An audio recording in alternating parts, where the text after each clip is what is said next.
పితా పుత్ర పవిత్రాత్మ నామమున ఆమేన్. ప్రియమైన సహోదరి సహోదరులారా, క్రీస్తు సందేశం దివ్యవాణి టీవీ కార్యక్రమానికి స్వాగతం, సుస్వాగతం.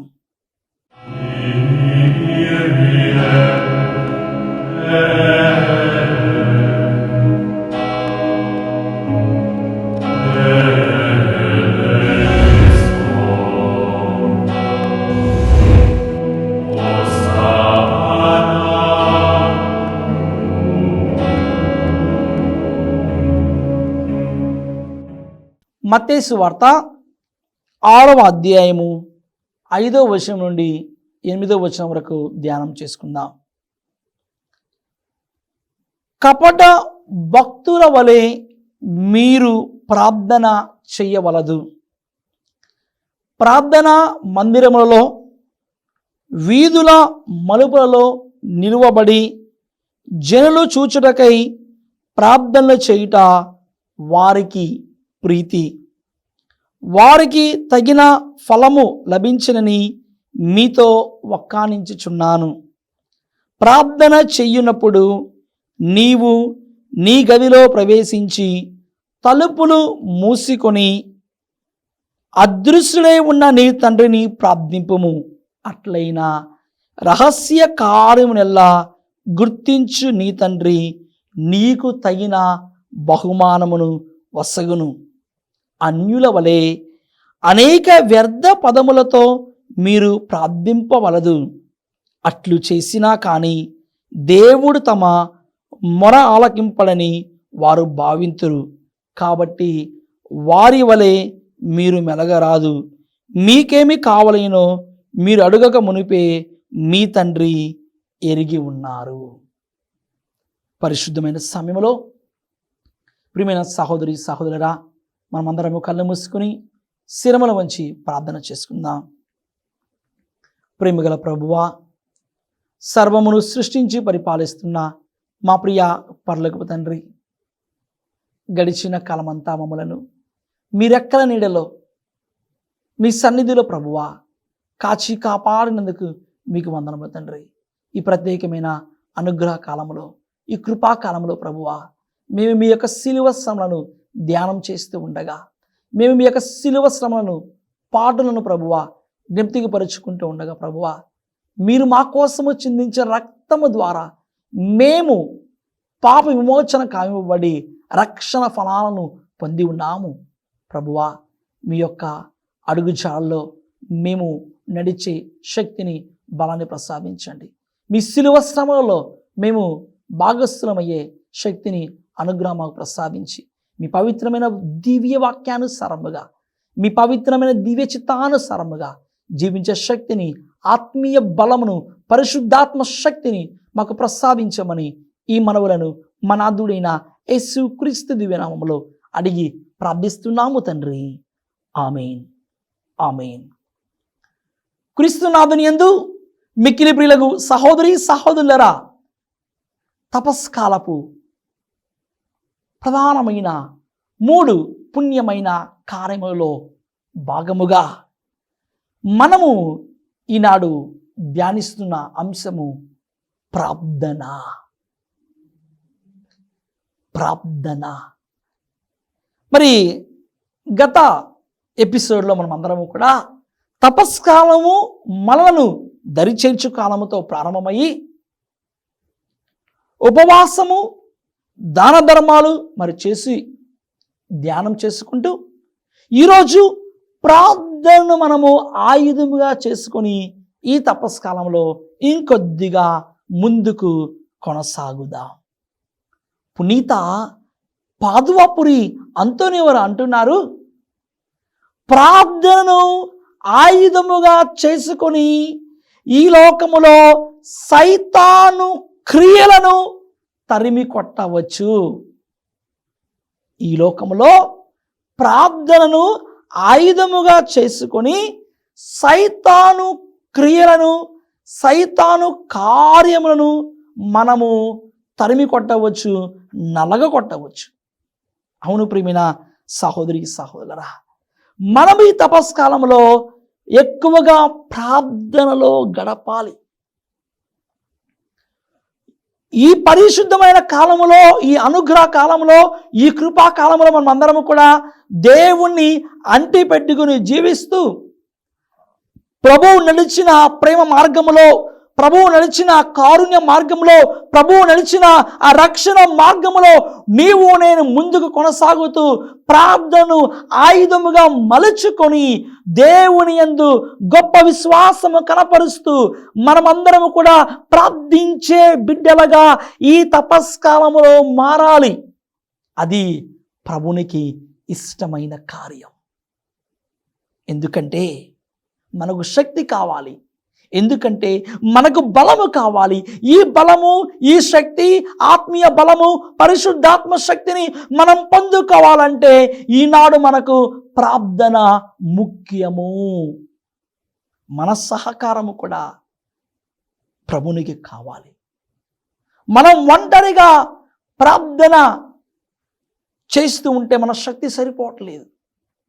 ఒంటరిగా మనం ప్రార్థన చేస్తూ ఉంటే మనకు బలం సరిపోవడం లేదు. కాబట్టి ప్రియమైన సహోదరి సహోదరులారా, మరి మన ప్రార్థనకు బలము చేకూరాలంటే, మన ప్రార్థనకు శక్తిని చేకూరాలంటే ప్రభుని యొక్క సహవాసము, ఆయన యొక్క సన్నిధి, ఆయన యొక్క అనుగ్రహ బలము, ఆయన చెయ్యి మనకు కావాలి. ప్రియమైన సహోదరి సహోదరులారా, చెయ్యి విడువని దేవుడు, చెప్పిందంతా చేసే దేవుడు మన యేసయ్య. మన చెయ్యి విడువని దేవుడు, చెప్పినదంతా చేసే దేవుడు మన యేసయ్య. ఈ శుద్ధీకరించుకునే కాలములో మనకు కావాలి బలము, శక్తి, ప్రార్థన. మనం ప్రార్థన చేస్తున్నప్పుడు మనతో పాటు కూడా దేవుడు మనకు సహవాసంగా ఉంటూ మన ప్రార్థనకు శక్తిని, బలాన్ని చేకూరుస్తున్నారు ఆ యేసయ్య. అందుకే మనం చూస్తున్నాము పరిశుద్ధ గ్రంథంలో యోహాను సువార్త 17వ అధ్యాయంలో, ప్రియమైన సహోదరి సహోదరులారా, ప్రభు తన శిష్యుల కొరకు ప్రార్థిస్తూ ఉన్నారు. యేసయ్య సైతమే తన ప్రియమైన శిష్యుల కొరకు ప్రార్థన చేస్తూ ఉన్నారు. ప్రియమైన సహోదరి సహోదరులారా, శోధనలో పడిపోకుండా ప్రభు తన ప్రియమైన శిష్యులకు తెలియజేస్తూ ఉన్నారు. మత్తయి సువార్త 26వ అధ్యాయము 41వ వచనంలో, మీరు శోధనకు గురి కాకుండాకై మేల్కొని ప్రార్థింపుడు, ఆత్మ సిద్ధమైనను దేహము దుర్బలముగా ఉన్నది. ఇదిగో ప్రభు తన ప్రియమైన శిష్యులకు గెత్సెమనీ తోటలో ఆవేదన పొందుతున్న సమయంలో శిష్యులకు తెలియజేస్తున్నారు, మీరు శోధనలో పడిపోకుండా ఉండుటకై మేల్కొని ప్రార్థన చెయ్యుడు. పునీత పౌలు భక్తుడు తెస్సలోనిక ప్రజలు రాసిన మొదటి లేఖ 5వ అధ్యాయము 17వ వచనం ధ్యానం చేస్తున్నాము. సదా ప్రార్థింపుడు, అన్ని వేళలా దేవునికి కృతజ్ఞతులై జీవింపుడు. యేసు క్రీస్తునందలి మీ జీవితమున దేవుడు మిమ్ము కోరినది ఇదియే. పునీత పౌలు భక్తుడు రోమీయులకు రాసిన లేఖ 12వ అధ్యాయము 12వ వచనం ధ్యానం చేస్తున్నాము. మీ నిరీక్షణలో ఆనందింపుడు, సదా ప్రార్థింపుడు, కష్టములో ఓర్పు వహింపుడు. ప్రియమైన దేవుని బిడ్డ, ఈరోజు ప్రార్థన మనము ఆయుధముగా చేసుకొని ముందుకు పోవాలి. ఈ తపస్కాలంలో మనం ప్రార్థించే బిడ్డగా ఉన్నప్పుడు మనకు ఎదురవుతున్న శోధనలు, మనకు ఎదురవుతున్న పాపాలను సైతము కూడా మనము తరిమి కొట్టవచ్చు. యేసుక్రీస్తు ప్రభు ఎడారిలో మరి సైతాను చేత శోధింపబడుతూ ఉన్న సమయంలో యేసుక్రీస్తు ప్రభు ఒక గొప్ప ఆయుధము, ప్రార్థన అనే ఆయుధము ద్వారా సైతాను తరిమి కొట్టారు. యేసుక్రీస్తు ప్రభు ఎడారిలో మరి శోధింపబడుతున్న సమయంలో ఆ శోధనలో పడిపోకుండా ప్రభు ప్రార్థన చేశారు. మరి అదే ప్రభు ఈరోజు మనకు తెలియజేస్తున్నారు, ఈ తపస్కాలంలో నిష్ఠగా ఉన్న నీవు మరి ఉపవాసము చేస్తున్న సమయంలో, దానధర్మములు చేస్తున్న సమయంలో, పుణ్య కార్యములను ఆచరిస్తున్న సమయంలో నువ్వు శోధనలో పడిపోకుండా, నువ్వు పాపములో పడిపోకుండా దేవుడు నీకు ఒక మహత్తరమైన ఆయుధాన్ని, శక్తిని నీకు బలముతో ఇస్తున్నారు. ప్రార్థన అనే ఆయుధము ద్వారా నువ్వు ఈ తపస్కాలంలో ముందుకు కొనసాగుతూ ఉండాలి. ప్రియా సోదరి, సహోదరి, సహోదరులరా, మరి యేసుక్రీస్తు ప్రభుని జీవితంలో మనం ధ్యానం చేసుకున్నట్లయితే మత్తయి సువార్త 26వ అధ్యాయము 39వ వచనములో ఆయన మరికొంత దూరం వెళ్ళి నేలపై సాగిలపడి, ఓ తండ్రి, సాధ్యమైన ఎడలా ఈ పాత్రమును నా నుండి తొలగింపుము, అయినను నా ఇష్టము కాదు, నీ చిత్తమే నెరవేరనిమ్ము. అయినను నా ఇష్టము కాదు, నీ చిత్తమే నెరవేరనిమ్ము. ప్రార్థనలో యేసుక్రీస్తు ప్రభు తండ్రి దేవుని చిత్తాన్ని అర్థము చేసుకుంటూ, ఓ తండ్రి, సాధ్యమైన ఎడల ఈ పాత్రమును నా నుండి తొలగింపుము. మళ్ళీ అంటున్నారు ప్రభు, అయినను తండ్రి, నా ఇష్టము కాదు, నీ చిత్తమే నెరవేరనిమ్ము. మనం ప్రార్థన చేసే బిడ్డగా ఉన్నప్పుడు, మనం ప్రార్థించే బిడ్డగా ఉన్నప్పుడు, ఆ ప్రార్థనలో మనం అందరము కూడా దేవుని చిత్తము ఏమిటో అని మనం అందరము కూడా తెలుసుకొని ముందుకు కొనసాగాలి. ప్రియమైన సహోదరి, సహోదరులారా, క్రీస్తు సందేశం కార్యక్రమంలో ఒక చిన్న విరామం తీసుకుందాం.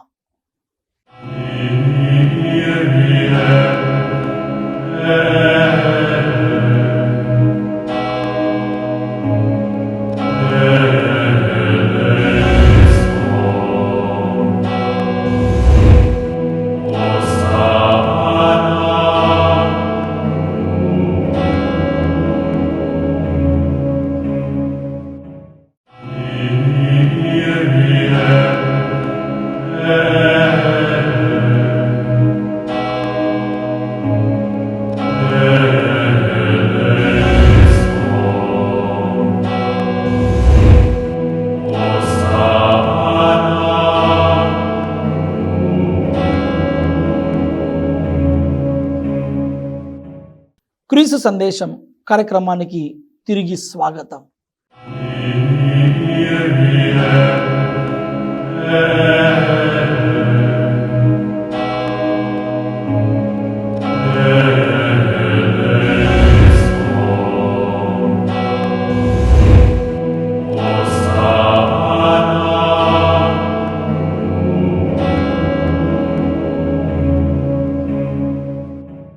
ప్రియమైన సహోదరి, సహోదరురా, ఒకసారి మనం పాత నిబంధనలో లోతుగా ధ్యానం చేసినట్లయితే, మరి ప్రియమైన దేవుని బిడ్డ దావీదు రాజు రోజుకి 7 సార్లు ప్రార్థన చేస్తూ ఉన్నారు.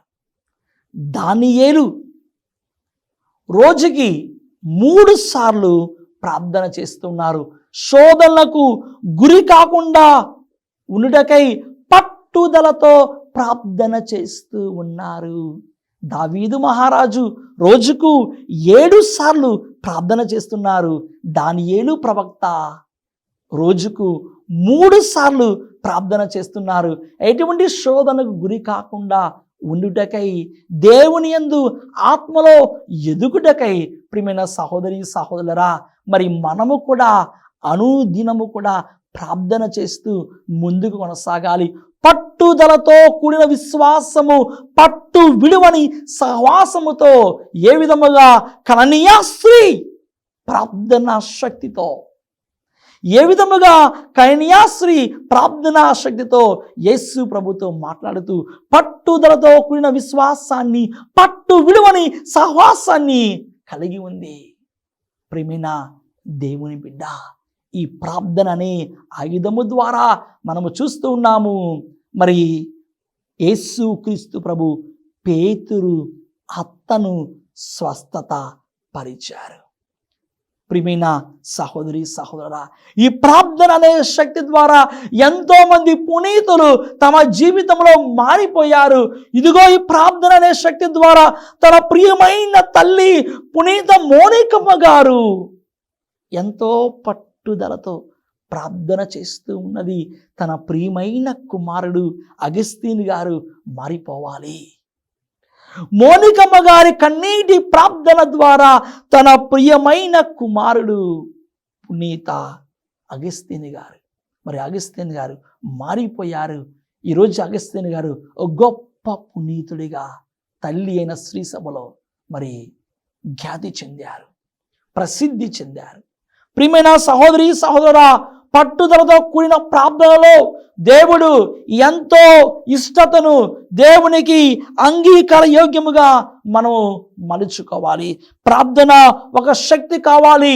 ఈ ప్రార్థన అనే ఆయుధము ద్వారా మనమందరము కూడా దేవునికి అతి దగ్గరగా, దేవునికి అతి చేరువగా మనమందరము కూడా వస్తున్నాము. ప్రియమైన సహోదరి సహోదరులారా, మత్తయి సువార్త 6వ అధ్యాయము 5 మరియు 6 వచనములు ధ్యానం చేసినట్లయితే, కపట భక్తుల వలె మీరు ప్రార్థన చెయ్యవలదు. ప్రార్థనా మందిరములలో వీధుల మలుపులలో నిలువబడి జనులు చూచుటకై ప్రార్థనలు చేయుట వారికి ప్రీతి, వారికి తగిన ఫలము లభించనని మీతో వక్కానించుచున్నాను. కపట భక్తుల వలె మీరు ప్రార్థన చేయవలదు. ప్రభు ఒక రకముగా మనల్ని ఈ తపస్కాలంలో హెచ్చరిస్తున్నారు. దీక్షను స్వీకరించిన నీవు, లేకపోతే దీక్షను స్వీకరించకుండా ఉపవాసము, ప్రార్థన, ధనమదనం చేస్తున్న నీవు చాలా జాగ్రత్తగా ఇక్కడ ప్రభువు చూస్తున్నది నీ ఆలోచన, నీ బుద్ధి, నీ హృదయము ఏ విధంగా ఉంది.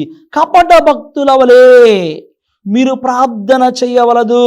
ప్రార్థనా మందిరంలో వీధుల మలుపులో నిలవబడి జనులు చూచుటకై ప్రార్థన చేయడం వారికి ప్రీతి.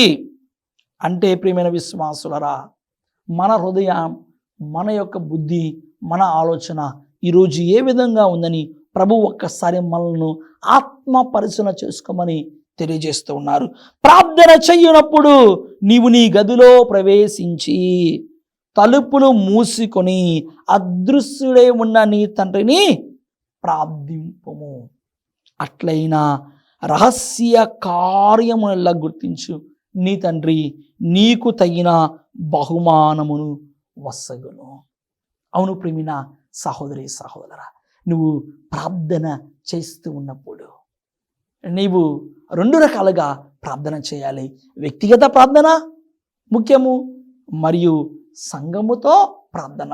సంఘ ప్రార్థన, వ్యక్తిగత ప్రార్థన 2 ముఖ్యము. ప్రియమైన సహోదరి సహోదరా, ఈ సంఘ ప్రార్థన వ్యక్తిగత ప్రార్థనలో చేస్తున్నప్పుడు నువ్వు మాత్రమే ప్రార్థన చేస్తున్నావు, దేవునితో చక్కగా ప్రార్థన చేస్తున్నావు. అయితే ప్రియమైన సహోదరి సహోదరా, సంఘ ప్రార్థన కూడా ముఖ్యమే.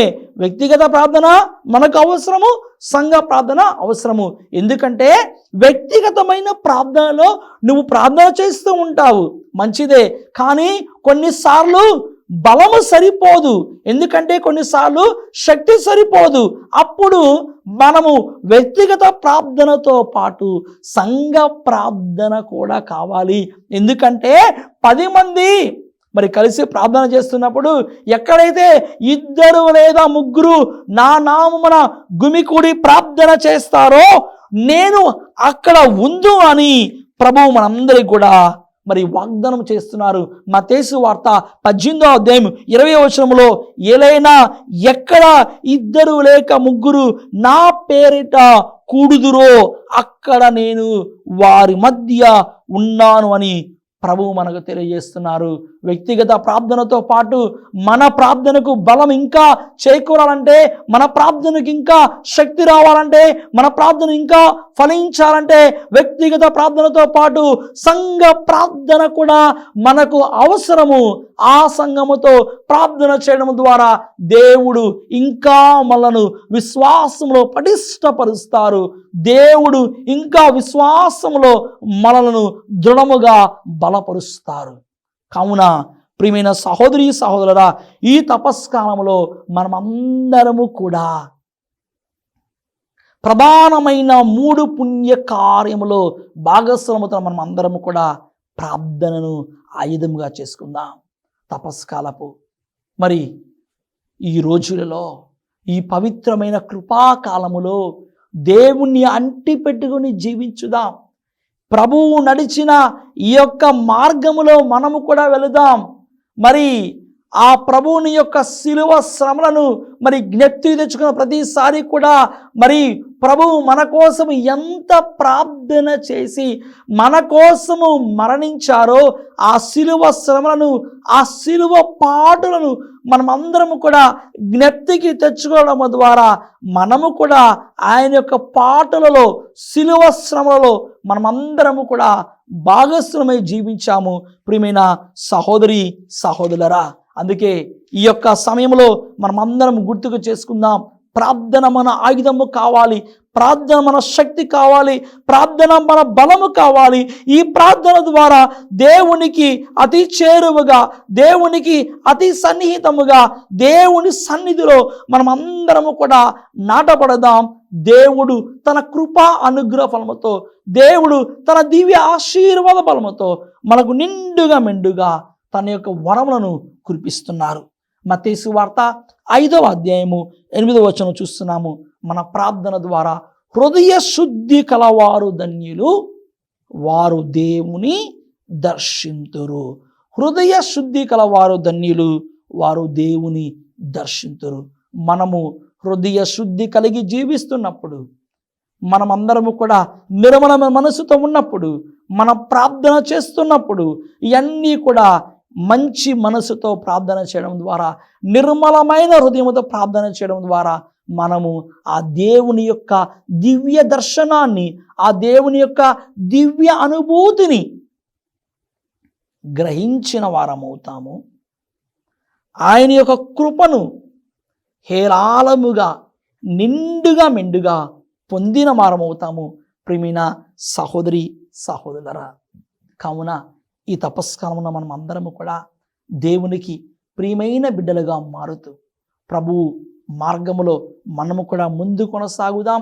ప్రభువు తన యొక్క కృపా అనుగ్రహ ఫలముతో, ప్రభువు మనకు వసగిన ఆ యొక్క పవిత్ర ఆత్మ వరములను, పరిశుద్ధాత్మ ఫలములను నిండుగా మెండుగా పొందుకుంటూ ప్రార్థనను ఆయుధముగా చేసుకుని ముందు కొనసాగుదాం.